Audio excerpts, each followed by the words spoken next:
Yo, first off, you know what I'm saying?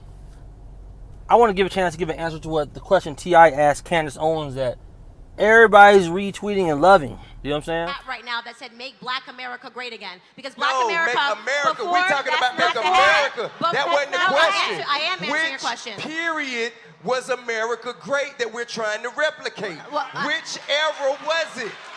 Tell me. I think I'll answer your question. Tell me. I'm ready to answer your question. Which era was it? What? Which era was so great? Here's the thing that you guys are forgetting. America was actually one of the slavery was all over the world. All over the world. America was. I'm not saying it's okay. So why are you saying oh? Amen. America was one of the first countries. I want to like you so bad.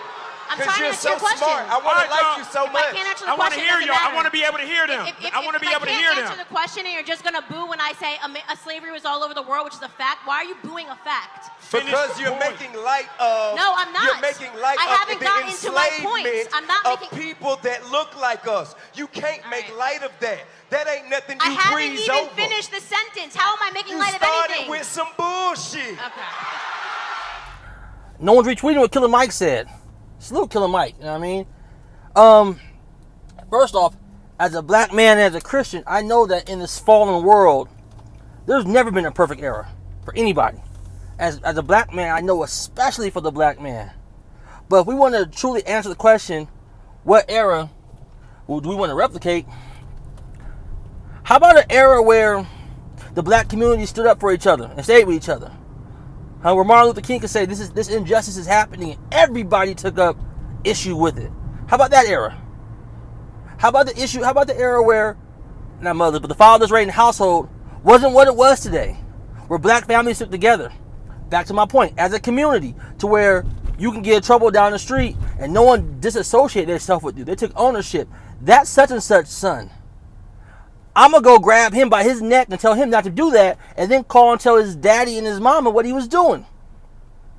That's an era I would love to replicate. How about an era where our abortion rate wasn't what it was today, and people cared about life in the black community?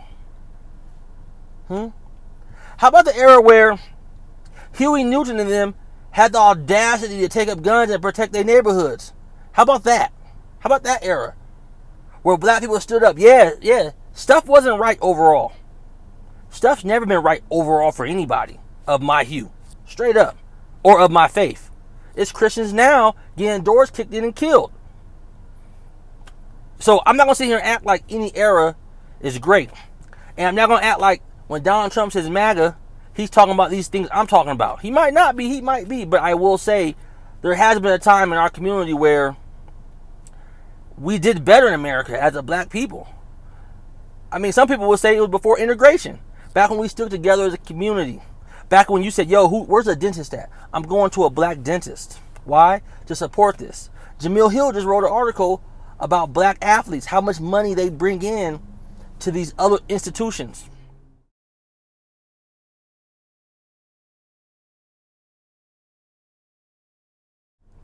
But we have black colleges that have been there from us since the beginning, back when these white colleges didn't want us.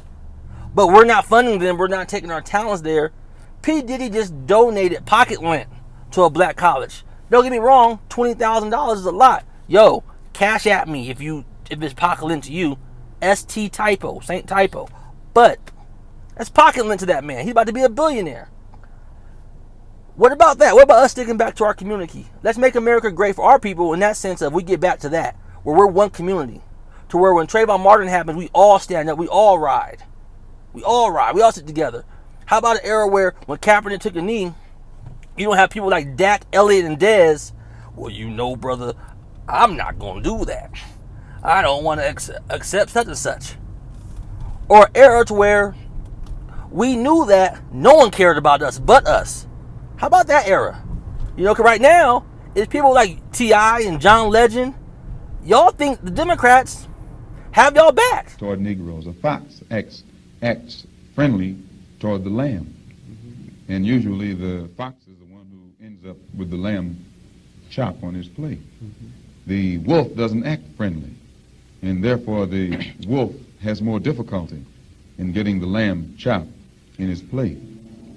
I'd like to point out, though, that... And I say that because it is usually if you study the structure of the Negro community, economically, politically, civically, psychologically, and otherwise, it's controlled by the white liberal, who usually poses as the friend of the Negro, who actually differs from the white conservative in the same way that the fox differs from the wolf.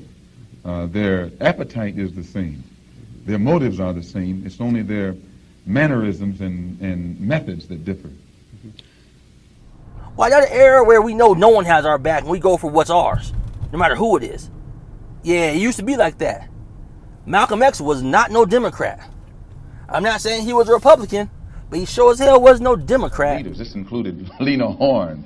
This included Dick Gregory. And this included comedians, comics, trumpet players, baseball players. Show me in the white community where a comedian is a white leader. Show me in the white community where a singer is a white leader, or a dancer or a trumpet player is a white leader.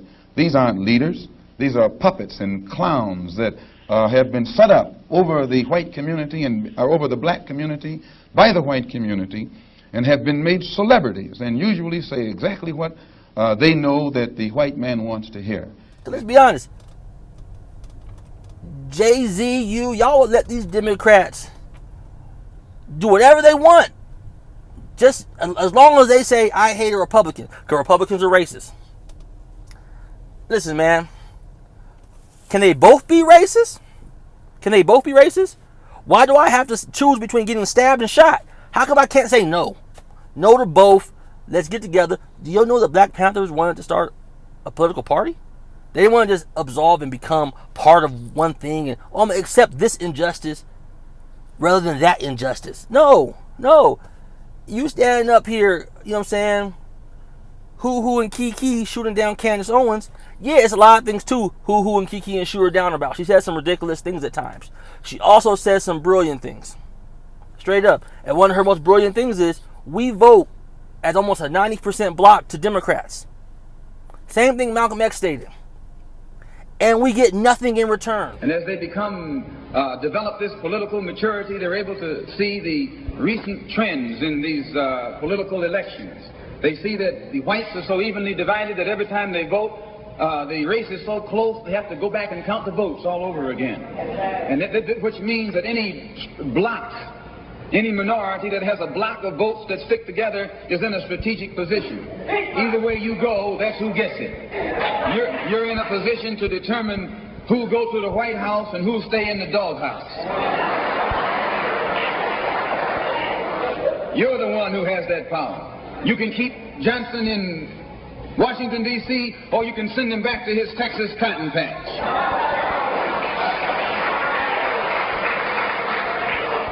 You're the one who sent Kennedy to Washington. You're the one who put the present Democratic administration in Washington, D.C. The whites were evenly divided. It was the fact that you threw 80% of your votes behind the Democrats that put the Democrats in the White House. When you see this, you can see that the Negro vote is the key factor. And despite the fact that you are in a position to be the determining factor, what do you get out of it? The Democrats have been in Washington, D.C. only because of the Negro vote. They've been down there 4 years. And all other legislation they wanted to bring up, they brought it up and gotten it out of the way, and now they bring up you. And now they bring up you. You put them first and they put you last. Because you're a chump.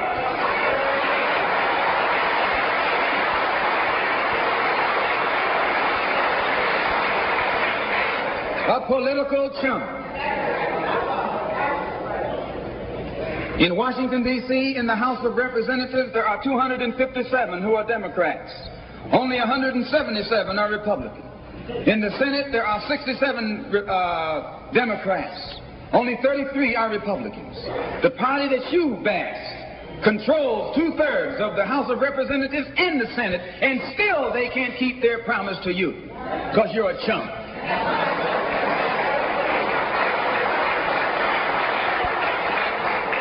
Anytime you throw your weight behind a political party that controls 2/3 of the government, and that party can't keep the promise that it made to you during election time, and you're dumb enough to walk around continuing to identify yourself with that party, you're not only a chump, but you're a traitor to your race.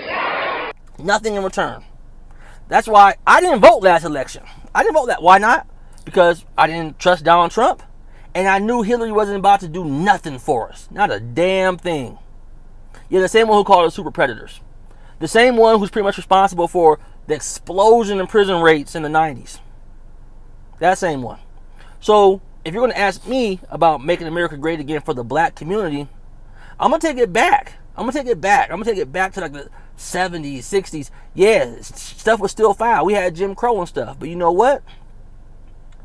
Us as black people stuck together. Black Wall Street before that, but we had things like that going on in the community. You know what I'm saying? Where we supported black goods, black businesses, and was proud of ourselves. You know what I'm saying? We didn't go horseshoe and kikiing around behind these Democrats or behind some other political leader just to join up and go against somebody else. They don't like you either, T.I. Keep it 100. Keep it 100. They will laugh with you and get you to do their campaign with you. They don't care about you, bro. They don't care about you, bro. If anything, you just take all that aggression you have for when Kanye says something about Republicans or when Candace says something about Republicans and get with them behind closed door and say, yo, yes, I hate Republicans. Why should I hate Democrats too? And what can we do to move forward from there? How about not aligning ourselves with any political party and then get a candidate, senator, congressman, whatever, that just represents us? Just us. Straight up. Well, yo, Kamala Harris, go check the Oakland incarceration rate when she was the DA for that area for black people. How she denied. I'm not even going to do. I'll put the clip here of Tulsi going at her. She put over 1,500 people in jail for marijuana violations and then laughed about it when she was asked if she ever smoked marijuana. Have you ever smoked? I have. Okay. Like I inhaled. I did inhale. Okay. The bottom line is, Senator Harris, when you were in a position to make a difference and an impact in these people's lives, you did not. And worse yet, in the case of those who were on death row, innocent people, you actually blocked evidence from being revealed that would have freed them until you were forced to do so. There is no excuse for that. And the people who suffered under your reign as prosecutor, you owe them an apology. Senator Harris? I'm just saying, man, it's real laughable. And everybody's retweeting, oh, he killed her. He killed her. A black brother going at a black sister on a black network. Can't even have a civilized discussion. You won't let her talk. Anyhow, man, y'all do you, man. Y'all do you. All I'm saying is that the black community, stand up, man. Stand up, have each other's back. What y'all are seeing right now are free people arguing over who got the best master. Oh yeah. So, we're going to go back to silent. Let's register this shit back down.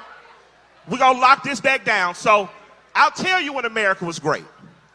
7 years after the ending of the Civil War.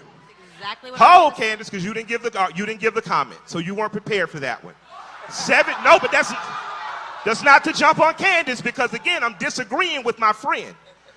7 years after the end of the Civil War, blacks within 7 to 15 years accumulated over 15 million acres of land. Hold on, before we get to clapping, because the niggas bought some shit. Black people were the only skilled labor in there.